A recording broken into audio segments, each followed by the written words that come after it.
ಸಂವಾದ ಪ್ರಜಾಪ್ರಭುತ್ವದ ಪ್ರಧಾನ ತತ್ವ. ಹಿರಿಯ ಸಾಹಿತಿ ಪ್ರೊಫೆಸರ್ ಬರಗೂರು ರಾಮಚಂದ್ರಪ್ಪ ಹೇಳಿಕೆ. ಸಂವಾದ ಪ್ರಜಾಪ್ರಭುತ್ವದ ಪ್ರಧಾನ ತತ್ವ. ಸಂವಾದದಲ್ಲಿ ಸಹಿಷ್ಣುತೆ, ಅಭಿಪ್ರಾಯ ಭಿನ್ನಾಭಿಪ್ರಾಯಗಳಿಗೂ ಮನ್ನಣೆ ದೊರೆಯುತ್ತದೆ ಎಂದು ನಾಡಿನ ಹಿರಿಯ ಚಿಂತಕ ಪ್ರೊಫೆಸರ್ ಬರಗೂರು ರಾಮಚಂದ್ರಪ್ಪ ತಿಳಿಸಿದರು.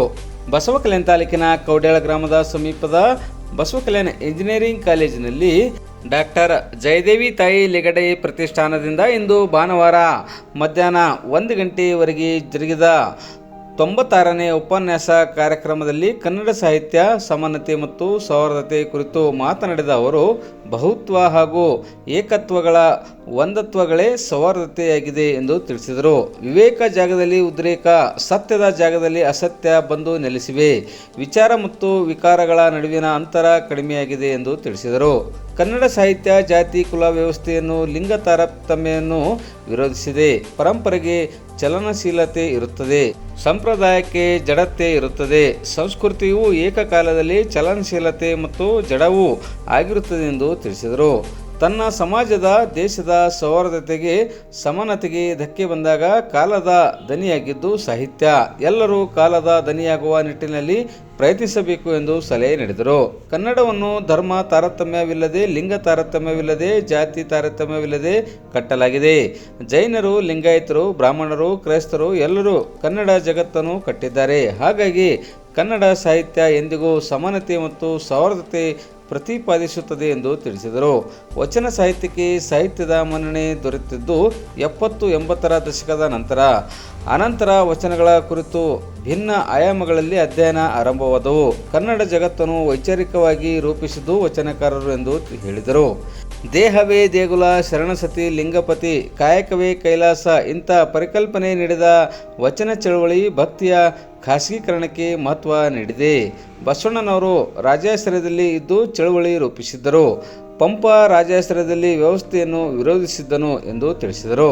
ಕರ್ನಾಟಕ ಎಂದರೆ ಬರೀ ನಕಾಶೆಯಲ್ಲ, ನದಿ, ಹಳ್ಳ, ಹಳ್ಳಿ, ನೆಲ, ಕಾಡು ಎಲ್ಲವೂ ಆಗಿದೆ. ನಿಸರ್ಗದಲ್ಲಿಯೇ ಭೇದ ಭಾವ ಮಾಡುತ್ತೇವೆ. ನಿಸರ್ಗದಲ್ಲಿ ಯಾವುದು ಕನಿಷ್ಠ ಶ್ರೇಷ್ಠ ಎಂಬುದು ಇಲ್ಲ. ಗಂಧದ ಮರ ಎಷ್ಟು ಮುಖ್ಯವೋ ಅಷ್ಟೇ ಮುಖ್ಯ ಜಾಲಿ ಮರ. ಕೋಗಿಲೆಯಷ್ಟೇ ಕಾಗೆಯೂ ಮುಖ್ಯ.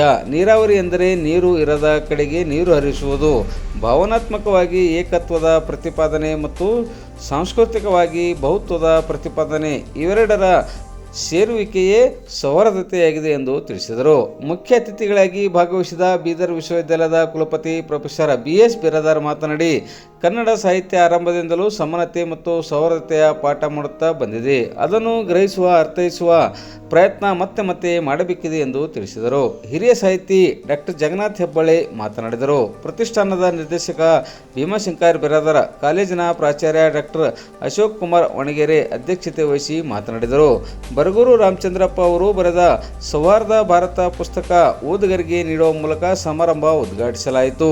ಅಂತಾರಾಷ್ಟ್ರೀಯ ಪ್ರಶಸ್ತಿ ಪುರಸ್ಕೃತ ನಟ ಆಕಾಂಕ್ಷಾ ಬರಗೂರು, ಉಪ ಪ್ರಾಚಾರ್ಯ ಡಾಕ್ಟರ್ ಅರುಣ್ ಕುಮಾರ್ ಯಲಾಲ, ಚಂದ್ರಕಾಂತ್ ಅಕ್ಕಣ್ಣ, ಸಂಜೀವ್ ಕುಮಾರ್ ನಡುಕರ್, ಪ್ರತಿಷ್ಠಾನದ ನಿರ್ದೇಶಕ ಡಾಕ್ಟರ್ ಶಿವಾಜಿ ಮೇತ್ರೆ, ಅನೋಜ್ ಕುಮಾರ್, ಶರಣಪ್ಪ ಗದ್ಲೇಗಾಂವ್ ಸೇರಿದಂತೆ ಪ್ರಮುಖರು ಗಣ್ಯರು ಉಪಸ್ಥಿತರಿದ್ದರು. ಕಾಲೇಜಿನ ರಿಜಿಸ್ಟ್ರಾರ್ ಪ್ರೇಮ್ಸಾಗರ್ ಪಾಟೀಲ್ ಸ್ವಾಗತಿಸಿದರು. ಪ್ರತಿಷ್ಠಾನದ ಕಾರ್ಯದರ್ಶಿ ದೇವೇಂದ್ರ ಬರಗಲೆ ನಿರೂಪಿಸಿದರು. ಪ್ರತಿಷ್ಠಾನದ ಅಧ್ಯಕ್ಷ SG ಹುಡೇದ್ ವಂದಿಸಿದರು. ಸಮಾನತೆಯನ್ನು ಕುರಿತು ಹೆಚ್ಚು ಮಾತಾಡ್ತಾ ಇದ್ರು. ಆ ಚಳುವಳಿಗೆ ಹುಟ್ಟಿದಂತಹ ಕಾಲದ ಒಳಗಡೆ ರೈತ ಚಳುವಳಿ, ಮಹಿಳಾ ಸಂವೇದನೆಗೆ ಸಂಬಂಧಪಟ್ಟಂತಹದ್ದು, ಮುಸ್ಲಿಂ ಸಂವೇದನೆ ಇರ್ಬೋದು, ರೈತರು, ಕಾರ್ಮಿಕರು ಎಲ್ಲರೂ ಹೆಚ್ಚು ಮಾತಾಡಕ್ಕೆ ಶುರುವಾಗಿದ್ದಿದೆಯಲ್ಲ. ಯಾವಾಗ ಮಾತಾಡಕ್ಕೆ ಶುರುವಾಗಿದ್ದು ಅಂದ್ರೆ 70-80ರ ದಶಕದಲ್ಲಿ ಹೆಚ್ಚು ಮಾತಾಡಕ್ಕೆ ಶುರುವಾಗಿದೆ. ಸತ್ಯ ಹೇಳೋದಾದ್ರೆ ವಚನ ಸಾಹಿತ್ಯಕ್ಕೂ ಸಹ ಹೆಚ್ಚು ಗೌರವ ಸಿಕ್ಕಿದ್ದೆ 70-80ರ ದಶಕದ ಒಳಗಡೆ. ಅದನ್ನ ಸಾಹಿತ್ಯ ಅಂತೆ 1950ರವರೆಗೆ ಯಾರು ಕರೆದೇ ಇರಲಿಲ್ಲ ಅಲ್ಲಿ. ಅಂಥದೊಂದು ಸನ್ನಿವೇಶ ಇತ್ತಲ್ಲ. ಈಗೇನಾಗಿದೆ ಅಂದ್ರೆ ಸಮಾನತೆ ನಮ್ಮ ಆದ್ಯತೆಯಾಗಿದ್ದು ಇವತ್ತು ಸೌಹಾರ್ದತೆ ಆದ್ಯತೆಯಾಗಿದೆ. ಸಮಾನತೆ ಬೇಕೇ ಬೇಕು ನಿಜ, ಆದರೆ 20 ಮತ್ತು 21ನೇ ಶತಮಾನದ ನಡುವೆ ಆಗಿರುವಂತಹ ಪಲ್ಲಟ ಏನು ಅಂತಂದ್ರೆ, ಇವತ್ತು ಜಾತಿ ಜೈಲುಗಳು ಸೃಷ್ಟಿಯಾಗಿವೆ, ಧರ್ಮ ದ್ವೇಷದ ದ್ವೀಪಗಳು ಸೃಷ್ಟಿಯಾಗಿವೆ. ಆ ಧರ್ಮ ದ್ವೇಷದ ದೀಪಗಳನ್ನು ನಾವು ದಾಟಬೇಕಾಗಿದೆ. ಜಾತಿ ಜೈಲುಗಳಲ್ಲಿ ಬಂದಿಯಾಗಿರುವ ಮನುಷ್ಯರನ್ನು ವಿಮೋಚನೆಗೊಳಿಸಬೇಕಾಗಿದೆ.